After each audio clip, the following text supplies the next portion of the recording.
ശ്രീ നന്ദു, ഇവിടിപ്പോ നേരത്തെ ഈ Tom and Jerry കഥ പറഞ്ഞല്ലോ. അപ്പൊ ഇഡിക്ക് തെരഞ്ഞെടുപ്പാവുന്ന സമയത്ത് എന്തെങ്കിലും ഒരു നോട്ടീസ് അയച്ചേ പറ്റൂ. നേരത്തെ 2020 തദ്ദേശ തെരഞ്ഞെടുപ്പിന്റെ സമയത്ത്, 2021 നിയമസഭാ തെരഞ്ഞെടുപ്പിന്റെ സമയത്ത്, 2024 ലോക്സഭാ തെരഞ്ഞെടുപ്പിന്റെ സമയത്ത് ഇപ്പോൾ ഒരു നോട്ടീസ് അയച്ചില്ലെങ്കിൽ ഞങ്ങൾ ഇനിയിപ്പോൾ ആരെങ്കിലും എന്തെങ്കിലും പറയുമോ എന്നൊക്കെ വിചാരിച്ചിട്ടുള്ള ഒരു നോട്ടീസ് അയക്കൽ പോലത്തെ ഒരു നോട്ടീസ് അയക്കലല്ലേ ഇത്?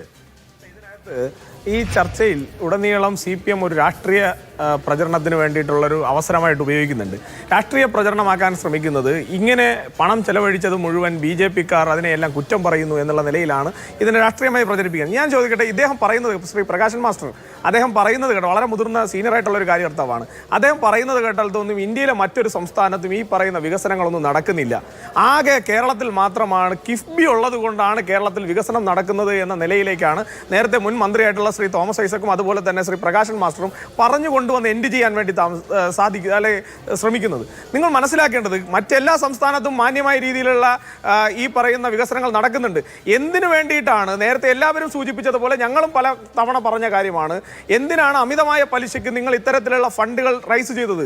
ആ ഫണ്ടുകൾ റൈസ് ചെയ്തിട്ട് അതിന്റെ വിനിയോഗം നടത്തിയപ്പോൾ അവിടെയൊക്കെ CAG അടക്കം സംസ്ഥാനത്തെ CAG അടക്കമുള്ള സ്ഥാപനങ്ങൾ ഉൾപ്പെടെ ഇതിൽ ആശങ്കകൾ പല ഘട്ടങ്ങളിൽ പ്രകടിപ്പിച്ചിട്ടുണ്ട്. അപ്പോൾ അത്തരം സാഹചര്യങ്ങൾ നിലനിൽക്കുമ്പോഴാണ് ഈ ചോദ്യം ചോദിക്കപ്പെടേണ്ടതും ചോദിക്കേണ്ട സാഹചര്യത്തിലേക്ക് പോകുന്നത്. ഇനി ED-യുടെ നിയമപരമായിട്ടുള്ള എന്ത് പരിഗണനയുടെ ഭാഗമായിട്ടാണ് ED നോട്ടീസ് അയച്ചത് എന്നുള്ളത് ED ആണ് വിശദീകരിക്കേണ്ടത്. ED അത് വിശദീകരിച്ചിട്ടുണ്ട്. ഞങ്ങളെ സംബന്ധിച്ചിടത്തോളം ED-യുടെ ചട്ടങ്ങളും നയങ്ങളും തീരുമാനിച്ചത് ഞങ്ങളല്ല. ED-യുടെ ചട്ടങ്ങളും നയങ്ങളും തീരുമാനിച്ചിട്ടുള്ളത് അത് കോൺഗ്രസ് ഗവൺമെന്റ് ഇരുന്ന കാലത്ത്, കോൺഗ്രസിന്റെയും CPM-ന്റെയും കോalition പാർട്ട്നേഴ്സ് ആയിട്ട് ഒരുമിച്ചിരുന്ന കാലത്ത് അവർ തീരുമാനിച്ചിട്ടുള്ള നയങ്ങളിൽ തന്നെയാണ് അവർ ഇന്നും പോകുന്നത്. പക്ഷെ ഞങ്ങൾ ഒരു നയം തീരുമാനിച്ചിട്ടുണ്ട്. ഒരു നയാ പൈസ പോലും സാധാരണക്കാരൻ്റെതായിട്ടുള്ള ഒരു നയാ പൈസ പോലും ഇവിടെ നിന്നും മറ്റൊരാളുടെ കൈകളിലേക്ക് പോകാൻ പാടില്ല. അതിൽ കൃത്യമായി അത് രാഷ്ട്രീയം ഏതുമാകട്ടെ, അത് ഏത് പാർട്ടിയുമാകട്ടെ, ഏത് മുന്നണിയുമാകട്ടെ, അങ്ങനെ സാധാരണക്കാരന്റെ പണം അപഹരിച്ചു കൊണ്ടുപോകുന്ന ഏത് സംവിധാനത്തെയും അത് കയ്യാമം വയ്ക്കാൻ പൂർണ്ണമായ സ്വാതന്ത്ര്യം ഞങ്ങൾ ED-ക്ക് കൊടുത്തിട്ടുണ്ട്.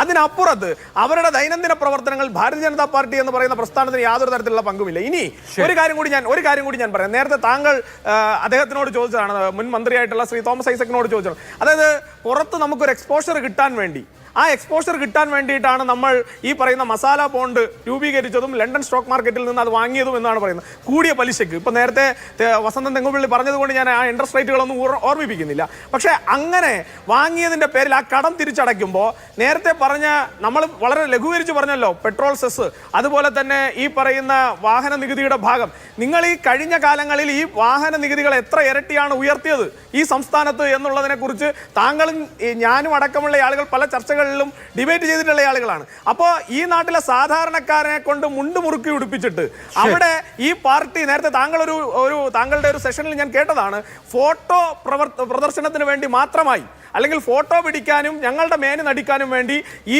പാർട്ടിയും ഈ പാർട്ടിയുടെ സർക്കാരും ചേർന്ന് എത്രായിരം കോടി രൂപയാണ് സാധാരണക്കാരന്റെ പണം, ഈ പറയുന്ന നികുതി പണം കൊണ്ടുവന്ന് ഈ പറയുന്ന SNC ലാവലിന് ഷെയർ ഉള്ള, അല്ലെങ്കിൽ SNC ലാവലിൽ ഷെയർ ഹോൾഡർ ആയിട്ടുള്ള ഒരു കമ്പനിക്ക് കൊണ്ട് കൊടുത്തത് എന്നുള്ള കാര്യങ്ങളൊക്കെ ഈ നാട്ടിൽ ചോദ്യം ചെയ്യപ്പെടുന്നേ.